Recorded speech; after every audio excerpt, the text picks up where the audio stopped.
जो ऐसी शासन व्यवस्था को दर्शाता है जहां सत्ता का अंतिम अधिकार जनता के पास होता है। इसका मतलब है कि देश का प्रमुख जैसे राष्ट्रपति जनता द्वारा चुना जाता है और देश का प्रशासन संविधान के अनुसार चलता है। गणतंत्र का अर्थ है गणराज्य एक ऐसी प्रणाली है जहां राजा या किसी वंशानुगत शासक की जगह एक लोकतांत्रिक प्रक्रिया से चुने गए प्रतिनिधि शासन करते हैं। इसमें हर नागरिक को समान अधिकार और अवसर मिलता है।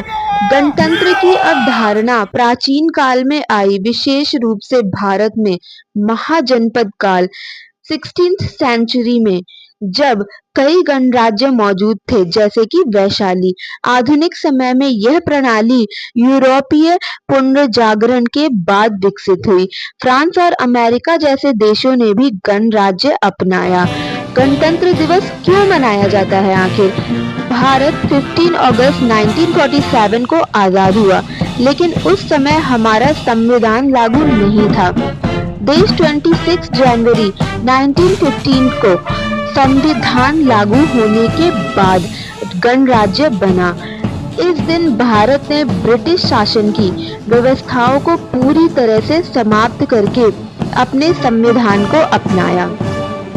26 जनवरी को इसलिए चुना गया क्योंकि 1930 में इसी दिन भारतीय राष्ट्रीय कांग्रेस ने पूर्ण स्वराज, पूर्ण स्वतंत्रता की घोषणा की थी। यह दिन भारत की लोकतांत्रिक व्यवस्था और संवैधानिक मूल्यों का प्रतीक है।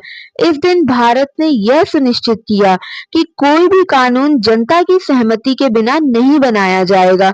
हर साल दिल्ली के राजपथ, अब कर्तव्य पथ पर भव्य परेड होती है।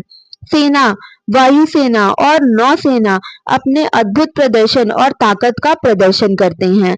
विभिन्न राज्यों की झांकियां उनकी संस्कृति और परंपराओं को दिखाती हैं।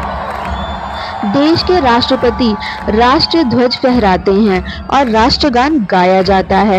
21 तोपों की सलामी दी जाती है। हर साल गणतंत्र दिवस पर किसी अन्य देश के राष्ट्रपति या प्रधानमंत्री को मुख्य अतिथि के रूप में बुलाया जाता है और इस दिन सैनिकों और आम नागरिकों को उनकी बहादुरी के लिए वीरता पुरस्कार दिया जाता है। सबसे बड़ा लिखित संविधान।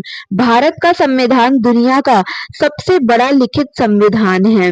मौलिक अधिकार यह नागरिकों का अभिव्यक्ति की स्वतंत्रता